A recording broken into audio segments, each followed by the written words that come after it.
Goeiedag en baie welkom by ons aanlyn platform. My naam is Andre Donaldson en ek is die gemeenteleier hier by Nuwe Lewe Gesinskerk. Ek wil vandag vir jou sê uit my hart uit baie dankie dat jy die keuse gemaak het om in te skakel. Ek weet daar's klomp platforms waar jy kan ingeskakel vanmôre, maar jy het gekies om vanmôre by ons in te skakel. En hier by ons by Nuwe Lewe Gesinskerk glo ons in praktiese, relevante boodskappe wat ek en jy kan neem en wat ons kan uitleef daar buite. Want ons glo dat ons roeping as kerk is om by die suiwer woord van God te bly en dit te verkondig, maar ook om die kerk te enable, soos hulle in Engels sal sê, om juist die boodskap uit te dra na buite. Want ons, ek en jy is die kerk en ons het nodig om daar buite die verskil te maak in hierdie donker, gebroke wêreld. En hoe doen ons dit? Deur die boodskap te hoor, in te neem en uit te leef daar buite. So ek hoop jy gaan vandag se boodskap geniet, maar nie net geniet nie, dat jy vandag se boodskap ook sal inneem, te harte sal neem en daar buite die verskil gaan maak. Want ek glo daar's 'n stikkende en 'n gebroke wêreld wat wag om die evangelie te hoor. Mag jy vandag se diens geniet en mag die Here jou seën.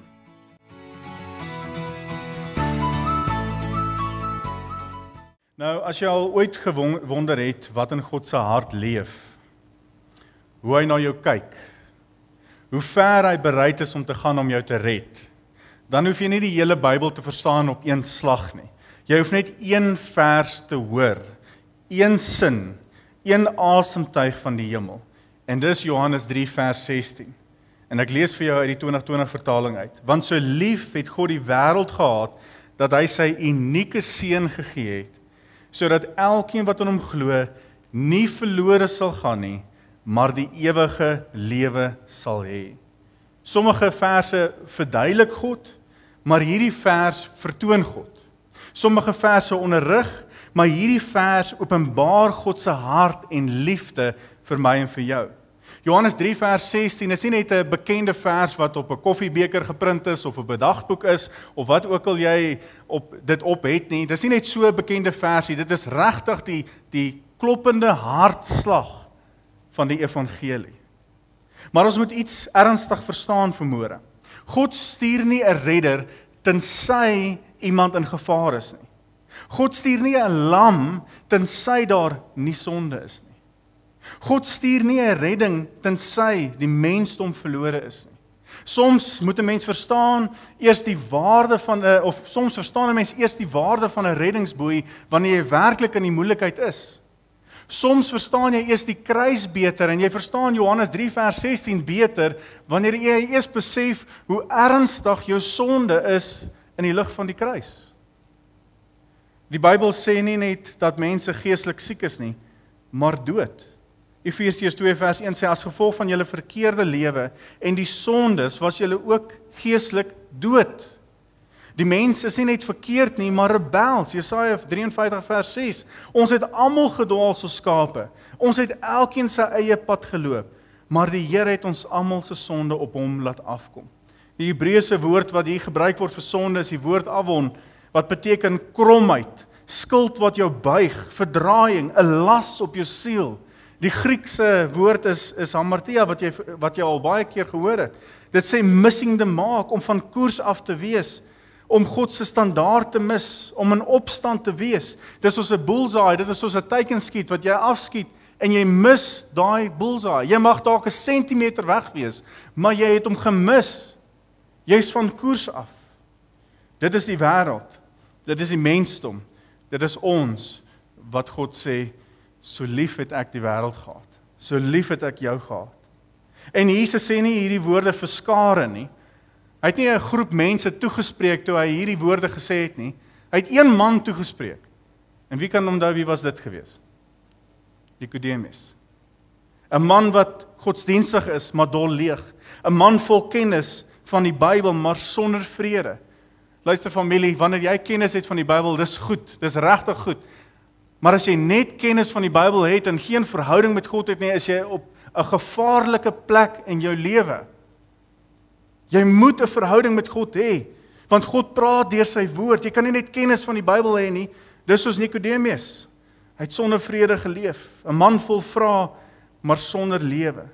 En Jesus gee vir hom, Jesus gee vir my en vir jou hierdie hemelse woorde van redding, want so lief het God die wêreld gehad. So lief het God die wêreld gehad. Voor ons werklik hierdie vers kan verstaan, moet ons die erns van ons toestand besef, die sonde besef. Familie, wanneer ons begin leef soos wat ons dink dat die kruis is daar, so ons kan maar leef soos wat ons wil. Jesus het gesterf vir ons sonde, so ons kan maar net oor en oor dieselfde ding doen. Dan maak ons die kruis van Jesus absoluut goedkoop. Absoluut goedkoop. Die wêreld sê sonde is foute. Sonde is foute. Die Bybel sê sonde is rebellie. Die wêreld sê mense is swak. Die Bybel sê mense is verlore. Die wêreld sê jy moet net probeer beter wees. Probeer net beter lewe. Probeer net beter gee. Probeer net beter persoon wees. Die Bybel sê jy moet net gebore word, Johannes 3 vers 3. Woudie Backum, 'n bekende spreker, het hierdie woorde gesê. Hy sê, we act as though the sins of others are too significant to forgive, while simultaneously believing that ours are not significant enough to matter. Ons is so gepla oor ander mense se geestelike lewe, dat ons in die proses vergeet van ons eie lewe. Ons is daarom nie soos daardie persoon nie, soos daai tollenaar en daai fariseer wat gebid het en gesê het, ek is bly, ek is dankbaar, ek is nie soos daardie mense nie. Ek is bly, ek is nie 'n dief nie, ek is bly, ek is nie soos hierdie tollenaar nie. En hoe het die tollenaar gebid? Hy kon nie eens opkyk hemel toe nie. Sy Vader vergewe my, want ek is 'n sondaar. Vader vergewe my, want ek is 'n sondaar. Jesus sê Johannes 3 vers 18, hy sê, maar wie nie glo nie, staan reeds veroordeel, omdat hy nie in die naam van die unieke seun van God geglo het nie. Die wêreld wag nie net op oordeel nie, die wêreld is onder oordeel. Sonde is nie net wat jy doen nie, dit is wie jy is buite Christus. Daarom sê Paulus in Romeine 3 vers 12, hy sê almal het afgedwaal, almal het ontaard. Daar is nie een wat goed doen nie, selfs nie een nie. Nie een nie. Henry Martin het hierdie woorde geskryf, hy sê, the greatest enemy I dread is the pride of my own heart. Wanneer ek dink, nee wat, ek is okay, ek is goed, ek is nie soos daai mense nie. Wanneer trots en hoogmoed in ons harte inbeweeg, wanneer ons die kruis goedkoop maak. Ons moet vanoggend opnuut besef dat God se heiligheid vereis dat sonde gestraf word. Habakuk 1 vers 13 sê, u oë is te rein om toe te kyk terwyl daar verkeerd gedoen word. Ek kan tog nie sien dat daar ellende is en niks doen nie. Waarom doen u dan niks aan die trouelose mense nie? Waarom bly u stil wanneer slegte mense die vernietiging wat beter is as hulle? God ignoreer nie sonde nie. Hy ignoreer nie sonde nie. Ons dink ons kom weg met sonde. Ons dink ons kan wegkom met die goed wat ons doen. Hy sien dit nie raak nie, hy gee nie om daaroor nie. Familie, God gaan met ons afreken. Eendag is eendag gaan ons voor hom staan en gaan ons moet rekenskap gee vir dit wat ons in hierdie aardse lewe gedoen het. Elke liewe ding, wanneer ons nie tot bekering kom nie, wanneer ons nie ons lewe vir die Here gee nie, elke liewe ding wat ons doen, elke keuse, elke besluit wat ons maak, elke woord wat ons uiter, ons gaan rekenskap moet gee vir elke ding. God ignoreer nie sonde nie, want hy sou homself moet verloon om dit te doen. Daarom is die kruis nodig, daarom is Jesus nodig, daarom is genade dringend nodig, En so lief het God die wêreld gehad, dat hy sy enige gebore seun gegee het. Die woord enige gebore is die woord monogees in Genesis, wat sê uniek, kosbaar, die enigste in sy soort, God het nie 'n engel gestuur nie, hy het nie 'n heilige man gestuur om ons te verlos nie, hy het homself gestuur. Hy het homself gestuur om my en jou te red. Romeine 5 vers 8 sê, God bewys egter sy liefde vir ons daarin, dat Christus vir ons gesterf het, toe ons nog sondaars was. Terwyl hy aan daardie kruis gehang het, wat het hy gedoen? Hy het selfs op daardie kruis vir my en vir jou gebid en gesê, Vader, vergewe hulle, want hulle weet nie wat hulle doen nie. Hulle weet nie wat hulle doen nie. Ek en Henk gesels in die week, gesels ons so oor die kruis en wat dit beteken. Henk het hierdie kruis vir ons hier agter gemaak en ons wil vir hom regtig baie dankie sê. Maar hy sê wat 'n journey dit was om hierdie kruis te maak. Toe sê ek vir hom, kan jy jouself indink, die persoon wat Jesus se kruis gemaak het? Wat net gedink het, hy maak net weer 'n misdadiger se kruis, hy is net besig om maar die normale goed te doen, tot op daai oomblik, toe hy besef het, wie Jesus Christus is. Tot op daardie oomblik wat Jesus daai laaste woorde geuiter het, en gesê het, dis volbring. Daai realiteit, daai werklikheid van die kruis, en dit wat Jesus gedoen het. God bewys egter sy liefde vir ons daarin, dat Christus vir ons gesterf het, toe ons nog sondaars was. God het nie gewag dat ons beter word nie, hy het nie gewag dat ons op 'n sekere plek in ons lewens kom nie, hy het nie gewag dat ons hom eerste moet soek nie. Hy het afgedaal in ons donkerte, en hy het die eindeprys betaal vir ons sondes. Romeine 6 vers 23, want die loon van die sonde is die dood, en die genadegawe wat God gee, is die ewige lewe in Christus Jesus ons Here. Iemand moes sterf, jy of Christus. En die liefde van God kies Christus in my en jou plek. Ek hou so van Charles Spurgeon se woorde wat hy geskryf het. Hy sê, no one in hell can say, I went to Christ and he rejected me. No one in hell can say, I went to Christ and he rejected me. Sodat elkeen wat aan hom glo, enige mens, elke mens, ongeag die verlede, ongeag klas, ongeag kultuur of sonde, wat jy ook al gedoen het, en dit sluit my en jou in. Dit sluit jou verlede in, dit sluit jou foute in, dit sluit jou geheime in, dit sluit alles van jou in. En die sleutel is, wat in hom glo. Wat in hom glo. Die Griekse woord wat gebruik word in hierdie vers is die woord pisteo, wat beteken om te vertrou, om jou gewig op hom te plaas, om oor te gee, om te rus op Christus alleen vir redding. Familie, daar's net twee uitkomste van van Johannes 3 vers 16. Daar's net twee uitkomste. Verlore of gered. Verlore of gered. Daar's nie 'n in-between nie, daar's nie 'n middelweg nie. Verlore of gered. Hy sê, sodat jy nie verlore mag gaan nie. Verlorenheid beteken 'n ewige skeiding van God, geestelike duisternis, geen hoop, geen lewe, geen vrede. Nie omdat God ons nie lief het nie, maar dat ons, die mens, die enigste redder verwerp. Familie, ek kan nie verstaan nie en ek kan dit nie begryp nie. Daar's soveel geleenthede wat ek en jy kry om ons verhouding met God reg te maak. Soveel kere wat ons die evangelie hoor, soveel kere wat daar 'n perfekte geleentheid is vir ons om terug te draai na die Here toe. En wat doen ons? Ons skuif dit een kant toe. En ons gaan aan met ons lewens. Ons beweeg in Christus feestyd nou, ons beweeg in Kerstyd, en dit is regtig 'n silly season. As jy gaan kyk in die mall, hoe die mense selfsugtig is, hoe die mense rondbeweeg, dit is chaos.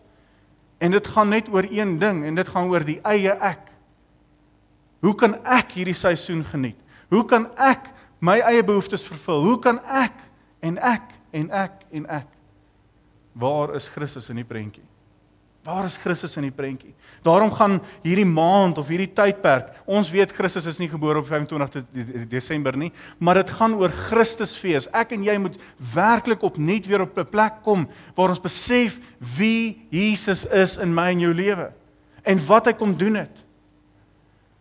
So lief het God die wêreld gehad, so lief het God jou en my gehad, dat hy homself gegee het. Ewige lewe is nie net 'n plek nie, dis 'n persoon. Dis nie net 'n plek nie, dis 'n persoon. Johannes 17 vers 3 sê, en dit is die ewige lewe, dat hulle U ken, die enigste ware God, en ook hom wat U gestuur het, Jesus Christus. Dit is die ewige lewe. Dis in die persoon van Jesus Christus. Mag ek vanoggend vir jou opnuut vra, wie en wat is Jesus vir jou? Is hy nog jou persoonlike redder? Is hy nog jou verlosser en jou saligmaker? Is hy die koning van jou hart? Is hy die een van jou lewe? Dis net 'n vraag wat jy kan vra, wat jy kan antwoord in jou hart. As 'n verhaal in die 1800s in Duitsland, waar 'n jong soldaat op die Brandenburgpoort moes toesig hou vir brande. Een nag het hy in die slaap geraak. Hy moes toesig gehou het om seker te maak daar's nie brande nie, en hy het moeg geraak, aan die slaap geraak, het 'n geweldige brand uitgebreek, en daar's mense dood. Hy was skuldig. Hy was regtig skuldig. Hy was onverdedigbaar skuldig. En die hof het hom tot die dood gevonnis. Die nag voor sy teregstelling besoek sy generaal hom. Hy kyk hom in die oë en sê vir hom: "Jy is absoluut skuldig. Jy is absoluut skuldig. Maar ek het 'n brief van kwytskelding onderteken." Die volgende dag het die klok gelei, nie vir sy dood nie, maar vir sy vrylating. Die man het ineengesak. Hy was vry, nie omdat hy onskuldig was nie. Hy was skuldig gewees, maar omdat iemand met gesag hom genadig was. Dit is Johannes 3 vers 16. Jy is skuldig. Jy is skuldig. Maar Christus het die vonnis gedra en die klok van genade het gelei. As Johannes 3 vers 16 waar is, en dit is werklik waar, dan is niks belangriker in hierdie heelal as die keuse wat jy vandag maak nie. Niks anders te belangrik nie. God het jou so lief dat hy Jesus gegee het, sodat jy nie verlore hoef te gaan nie, maar die ewige lewe kan hê. Maar hoor die erns, dieselfde Jesus wat van liefde praat, sê ook in Johannes 3 vers 18, wie nie glo nie, is reeds geoordeel. Reeds geoordeel. Jy hoef nie te kies of jy verlore gaan of nie, jy is klaar verlore sonder Jesus Christus. Jy is klaar verlore. Daar is 'n dag waarop die laaste kans gaan kom. 'n Dag waarop die deur van genade gaan sluit. 'n Dag waarop die fluistering van die Gees stil gaan word. Wee my en jou wanneer ons nie reg is vir daardie dag nie. Wanneer ons uitgestel het. Wanneer ons nie reg gemaak het met die Here nie. Familie, ek staan by baie begrafnisse. Baie begrafnisse. Ek lag so, ek het nou die dag, ek sê vir iemand, of vir ons selgroep, ek sê, ek was nog nooit by 'n selgroep, waar die persoon nie hemel toe is nie. Want ons praat so met lof van hierdie persoon, en ons praat van hierdie persoon se goeie goed wat hy gedoen het, maar niemand weet werklik wat in daai persoon se hart ingegaan het nie. Mag ek jou vra, wat gaan in jou hart aan? Maar nou kom 'n dag, wat jy jou laaste asem gaan uitblaas op hierdie aarde. Gaan jy daai woorde hoor van Jesus wat hy sê, wel gedaan? Jy het die wedloop voltooi en uitnemendheid. Wel gedaan. Of gaan jy die tragiese woorde hoor van Jesus wat hy sê, gaan weg van my af, want ek het jou nooit geken nie. Wat gaan in jou hart vandag aan? As 'n dag waarop die laaste kans gaan kom, 'n dag waar die genade deur gaan sluit, 'n dag waarop die fluistering van die Gees gaan stil word. Daarom sê Hebreërs 3 vers 15 vir ons, vandag as julle sy stem hoor, moenie julle harte verhard soos tydens die opstand nie. Nie môre nie, nie wanneer jy reg voel nie, nie wanneer jy beter word nie, nou hier vandag. Die Vader roep, ek het jou lief. Dis wat hy skree, ek het jou lief. Die Seun roep, ek het my lewe vir jou gegee, en die Heilige Gees roep, kom, en die hemel wag net op een antwoord, en dit is, Here, hier is ek. Hier is ek. Die keuse is joune om te maak. Maar ek wil regtig jou uitdaag, en ek wil jou regtig vra, moenie langer uitstel nie. Maak seker jou verhouding is reg met die Here.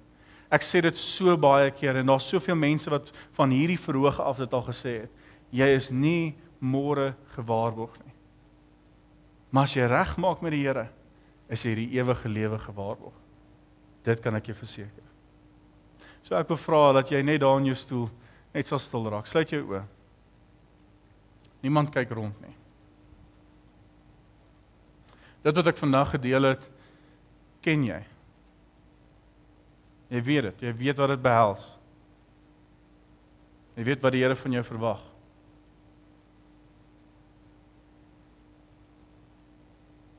Maar as 'n tree wat jy moet gee. Die uitnodiging is daar. Die genade is daar. Maar as 'n besluit wat jy moet maak om te sê, Here, hier is ek. Genoeg van myself. Genoeg van my eie begeertes, genoeg van my eie lewe, genoeg van die eie ek.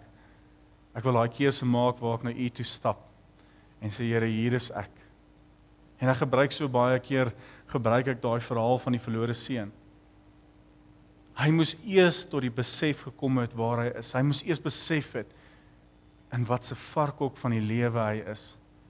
En hy moes daai keuse maak om te sê ek gaan opstaan en ek gaan teruggaan na die Vader toe.